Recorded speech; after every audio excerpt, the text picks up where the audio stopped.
Ya, kita bakal lagi ngomongin soal demonstrasi yang terjadi tanggal 12 Juni 2026. Banyak banget yang bisa dibahas, tapi ada satu hal yang menarik banget pengen gue diskusikan bareng lu semua. Ini terkait konten yang menurut gue tuh bagus buat kita sama-sama perdebatkan.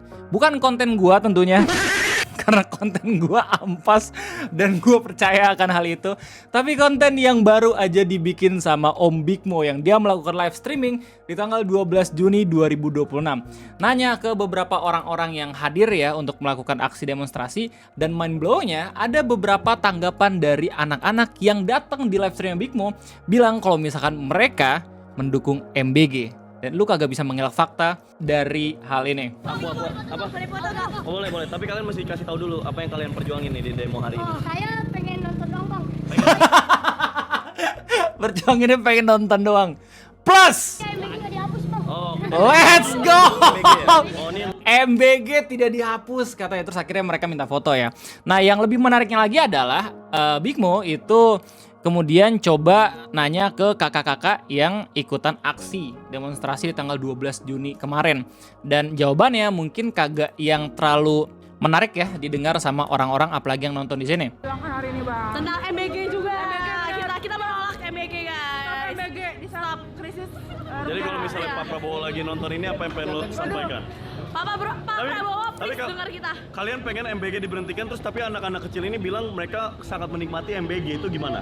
Mending menurut saya tuh program MBG itu diubah sistemnya, Bang. Jadi mending langsung disalurnya ke sekolah aja, maksudnya Iya, Bang. instansi baru gitu. Jadi lebih merata. Ya, intinya beberapa argumentasi yang diutarakan sama kakak-kakaknya tidak terlalu disukai ya sama orang-orang. Bahkan live streamingnya Bigmo ini menjadi bahan klip di beberapa media sosial untuk orang-orang yang mendukung makan bergizi gratis, dan dijadikan seenggaknya konten untuk bisa meredam ya tuntutan dari mahasiswa sendiri. Waktu gua ngeliat klip ini yang rame banget beredar di Instagram gitu ya, ya lu bisa lihat sendiri klipnya seperti ini.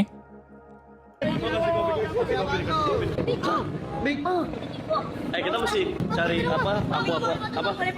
Oh, boleh. Tapi kalian mesti kasih tahu dulu apa yang kalian perjuangin nih di demo hari ini. Oh, saya pengen nonton dong, Bang. Pengen. Saya MBG nggak dihapus, Bang. Oh, MBG. Oh, malah kalian dukung MBG ya? Oh, ini yang ngerasain MBG nih. Gua langsung inget banget momen waktu debat Pilpres ketiga.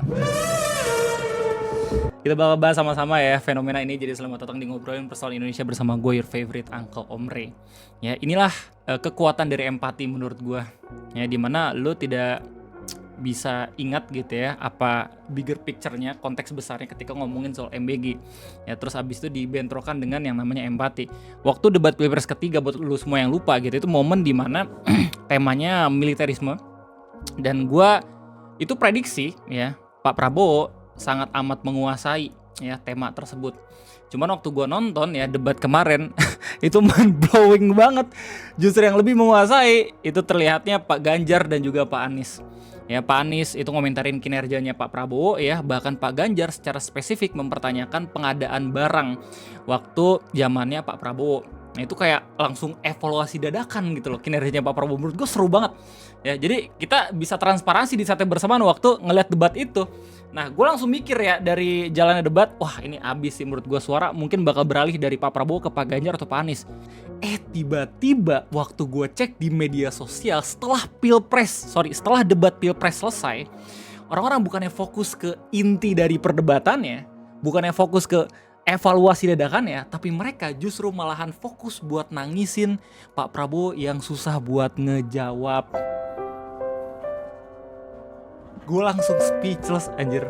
Di situ ada konteks yang besar gitu ya, mungkin bisa diungkap gitu sama Mus Anies dan juga Pak Ganjar, tapi justru orang-orang malah menjual kesedihannya Pak Prabowo, dan itu berhasil. Ya, semua pada lupa the bigger picture dari debat Pilpres yang ketiga ya. Terus abis itu orang-orang jadi banyak yang justru lebih milih Pak Prabowo. Dan itu yang membuat gue ingat kembali gitu ya setelah ngelihat video ini. Nah, empati itu luar biasa banget. Kalau misalnya lu tuh udah bisa mendorong ya arah empati manusia itu kemana ya, sejalan dengan tujuan lu sendiri.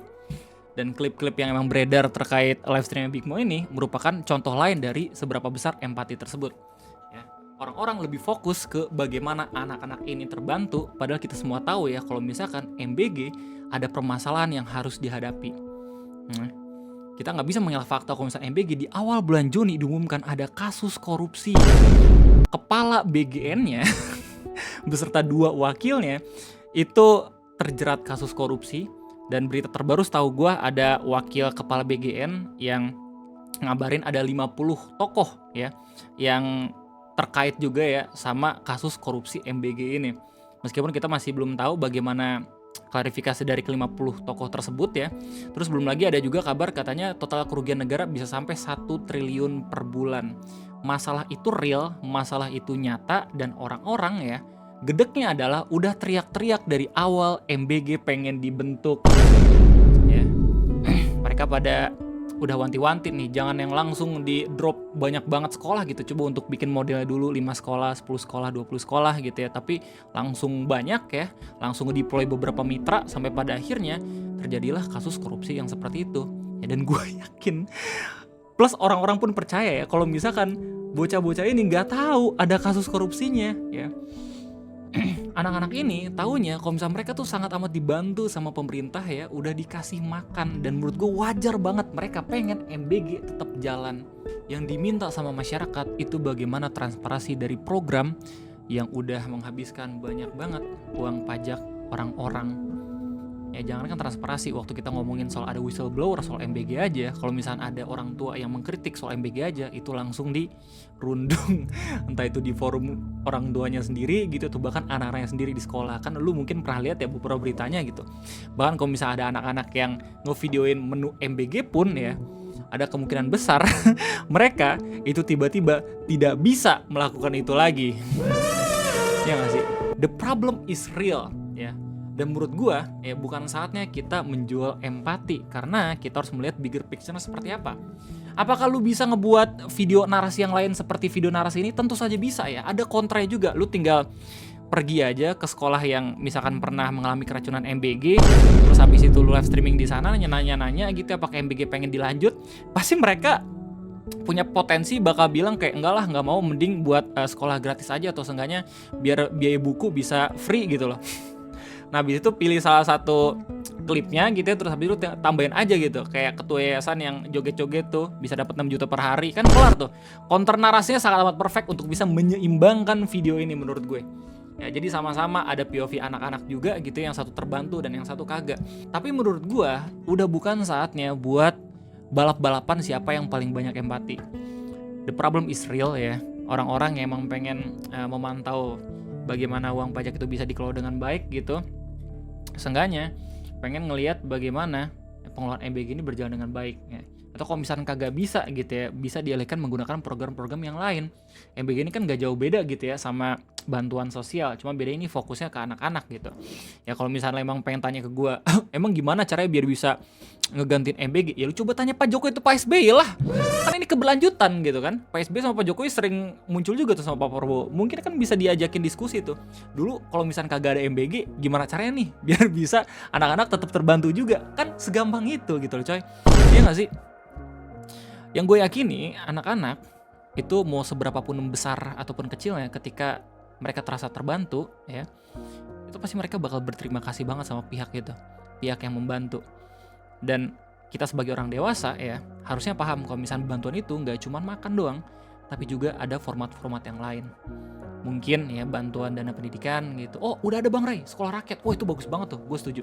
Ya tapi mungkin kita bisa bahas di video yang lain ya, soalnya menarik banget yang ngomongin soal sekolah rakyat. Di satu sisi kan kita juga bisa membandingkan rasio dari orang-orang yang butuh bantuan dana juga gitu, tapi nggak semuanya bisa masuk ke sekolah rakyat, soalnya baru aja dibangun di beberapa titik doang, ya nggak sih?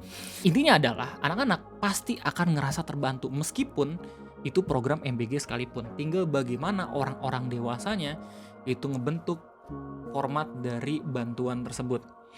Ya biar gue kasih tau nih ya, momen sedikit mellow buat gue gitu ya. Pertama kali ketika gue berterima kasih ke pemerintah, itu bukan waktu kuliah, bukan waktu SMA, tapi waktu SMP kelas 2. Gue inget banget, gue bukan dari keluarga yang kaya-kaya banget ya. Gue pun nunggak waktu itu uang bangunan SMP sampai kelas 2, terus ditagihin terus sama gurunya ya. Dan gue setiap kali minta ke orang tua gue tuh pasti bilangnya ada ya, nanti dicari dulu sama papa gitu loh. Dulu bokap gue masih jadi tukang ojek waktu itu, sekarang alhamdulillah udah jadi security meskipun udah pensiun juga ya.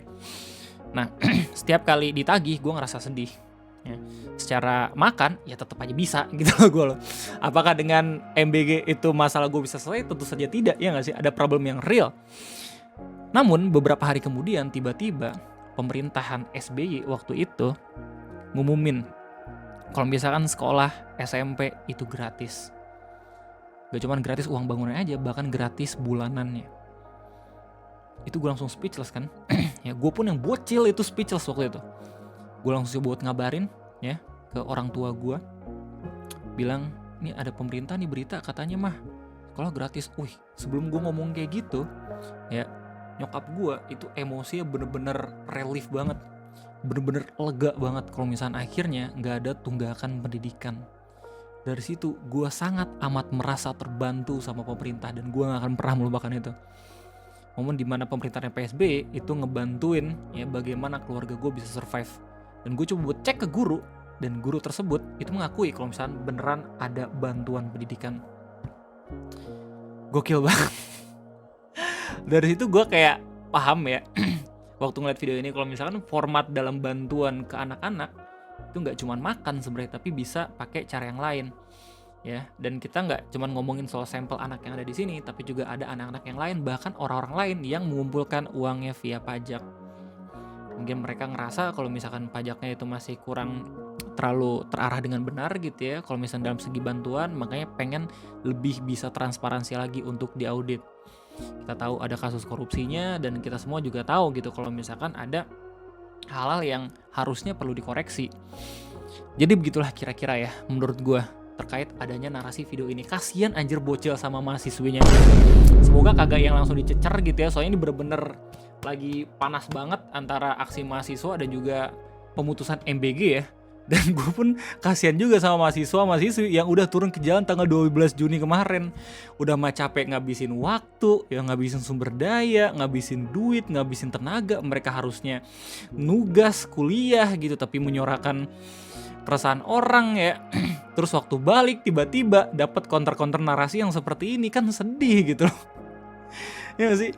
Waktu mereka gak demo dicariin kemana mahasiswa, serba salah anjir. Gue kok bisa mau jahat gitu ya, gue pengen banget nasehatin ke mereka kayak lu apatis dikit aja gak apa-apa kok, sumpah. Biar orang-orang nih ngerasain dulu gitu beneran kayak ampasnya kondisi tuh kayak gimana men. Jadi kayaknya itu aja mungkin yang bisa gue sampaikan terkait ini semua. Gimana pendapat kalian semua? Tulis di kolom komentar. Gue rasa cukup sekian ya. Sampai jumpa lagi di next video ngopi. Gue Rudiri. Bye bye.